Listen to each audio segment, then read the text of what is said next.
Salut, salut! Et oui, toujours là au rendez-vous, lecture de la Bible de l'aurore au crépuscule, Rebecca avec vous. Et c'est super que tu sois là, continue! Merci Seigneur encore vraiment pour tes bénédictions, vraiment parce que tu nous permets d'être là tous les jours, de nous replonger dans ta parole. C'est tellement intéressant, donc merci et viens encore nous parler et nous permettre de comprendre le passage du jour au nom de Jésus. Amen. Alors on continue, hein? Exode 10, verset 10. Le Pharaon répliqua: que l'Éternel soit avec vous lorsque je vous laisserai partir avec vos enfants. Il est clair que vous avez de mauvaises intentions, mais ça ne se passera pas ainsi, que seuls les hommes aillent rendre un culte à l'Éternel, puisque c'est là ce que vous me demandez. Sur quoi on les chassa de chez le Pharaon. L'Éternel dit à Moïse: étends la main sur l'Égypte pour y faire venir les sauterelles, qu'elles envahissent le pays, qu'elles dévorent toute la végétation du pays, tout ce que la grêle a épargné. Moïse leva son bâton sur l'Égypte, et l'Éternel fit souffler un vent d'Orient sur le pays tout ce jour-là et toute la nuit. Le lendemain matin, le vent avait amené les sauterelles. Elles s'abattirent sur toute l'Égypte et se posèrent sur tout le territoire en si grand nombre que jamais on n'avait vu et jamais on ne reverra pareil fléau. Elles recouvrirent tout le pays. La terre fut obscurcie. Elles dévorèrent toute la végétation, tous les fruits des arbres qui subsistaient après la grêle, de sorte qu'il ne resta aucun brin de verdure, ni aux arbres, ni dans les champs de toute l'Égypte.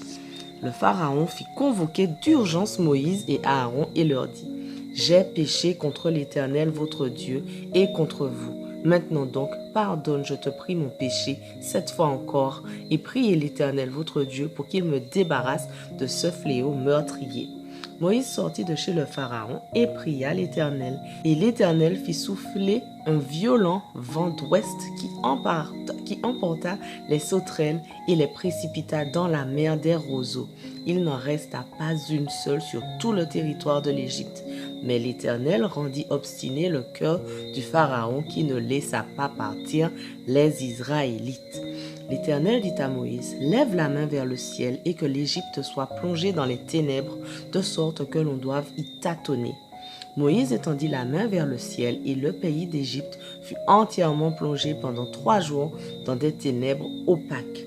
Pendant ces 3 jours, on ne se voyait plus l'un l'autre et personne ne bougeait de l'endroit où il se trouvait.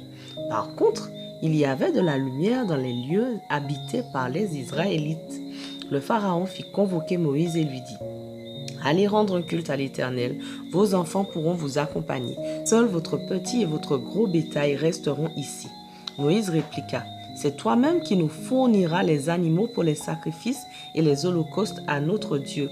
Et en plus, nos troupeaux nous accompagneront. Pas une bête ne restera ici, car nous choisirons dans notre cheptel des victimes pour les offrir à l'Éternel notre Dieu. Tant que nous ne serons pas arrivés là-bas, nous ne saurons pas nous-mêmes ce que nous offrirons pour le culte de l'Éternel. Mais l'Éternel rendit le cœur du Pharaon obstiné, de sorte qu'il refusa de laisser partir le peuple. « Va-t'en d'ici » cria-t-il à Moïse, « et prends garde, ne reparais plus jamais en ma présence, car le jour où tu paraîtras en ma présence, tu mourras. » Moïse répondit: « Tu l'auras voulu, je ne reparaîtrai plus en ta présence. » Exode 11. L'Éternel dit à Moïse: « Je vais encore faire venir un fléau pour frapper le Pharaon et l'Égypte. Après cela, il vous laissera partir d'ici, et même il vous chassera définitivement de son pays. Va donc parler au peuple, que chacun demande à son voisin et chacune à sa voisine des objets d'or et d'argent. » L'Éternel fit gagner au peuple la faveur des Égyptiens. Moïse lui-même était un personnage très respecté par les hauts fonctionnaires du Pharaon et par la population. Moïse dit au Pharaon: « Voici ce que l'Éternel déclare. Au milieu de la nuit, j'irai et je parcourrai l'Égypte, et tout fils aîné de ce pays mourra. Depuis le fils aîné du Pharaon qui est sur le trône jusqu'à celui de la servante qui fait tourner la meule, ainsi que tout premier-né du bétail. De grands cris s'élèveront dans tout le pays comme il n'y a jamais eu, et comme il n'y en a jamais eu, et comme il n'y en aura plus de semblables. Mais chez les Israélites, on n'entendra pas même un chien aboyer contre un homme ou une bête. Vous saurez ainsi que l'Éternel fait une distinction entre l'Égypte et Israël. Alors, tous tes hauts fonctionnaires qui t'entourent viendront me trouver et se jetteront à mes pieds en suppliant: Va-t'en, toi et tout le peuple qui marche à ta suite. Après cela, oui, je partirai. Moïse sortit alors de chez le Pharaon dans une grande colère. L'Éternel lui avait dit: Le Pharaon ne vous écoutera pas afin que mes prodiges se multiplient en Égypte. Moïse et Aaron accomplirent donc tous ces prodiges en présence du Pharaon. Mais l'Éternel rendit son cœur obstiné de sorte qu'il ne laissa pas les Israélites quitter son pays. Exode 12. L'Éternel parla à Moïse et à Aaron en Égypte. Il leur dit: Ce mois-ci sera pour vous le premier mois de l'année. Donnez à toute la communauté d'Israël les instructions suivantes. Le 10e jour de ce mois, que chaque maison où chaque famille se procure un agneau. Si dans une maison on est trop peu nombreux pour manger un agneau, qu'on s'associe à la famille voisine la plus proche en tenant compte du nombre de personnes. Et l'on choisira l'agneau en fonction de ce que chacun peut manger. Vous prendrez un agneau ou un chevreau sans défaut, un mâle âgé d'1 an. Vous le garderez jusqu'au 14e jour de ce mois. Ce jour-là, tout l'ensemble de la communauté d'Israël immolera ses agneaux à la nuit tombante. On prendra de son sang et l'on en badigeonnera les 2 montants et le linteau de la porte des maisons où il sera mangé. On en rôtira la viande et on la mangera cette nuit-là avec des pains sans levain et des herbes amères. Vous n'en mangerez rien qui soit à moitié cuit ou bouilli dans l'eau. Tout sera rôti au feu avec la tête, les pattes et les abats. Vous n'en garderez rien pour le lendemain. S'il reste quelque chose jusqu'au lendemain, vous le brûlerez. Vous le mangerez à la hâte, prêt à partir, la ceinture nouée aux reins, les sandales aux pieds, le bâton à la main. Ce sera la Pâque que l'on célébrera en l'honneur de l'Éternel. Je parcourrai l'Égypte cette nuit-là et je frapperai tout premier-né dans le pays, hommes et bêtes, et j'exercerai ainsi mes jugements contre tous les dieux de l'Égypte. Je suis l'Éternel. Le sang sera pour vous un signe sur les maisons où vous serez. Je verrai le sang, je passerai par-dessus vous. Ainsi, le fléau destructeur ne vous atteindra pas lorsque je frapperai l'Égypte. De génération en génération, vous commémorerez ce jour par une fête que vous célébrerez en l'honneur de l'Éternel. Cette fête est une institution en vigueur à perpétuité. Pendant 7 jours, vous mangerez des pains sans levain.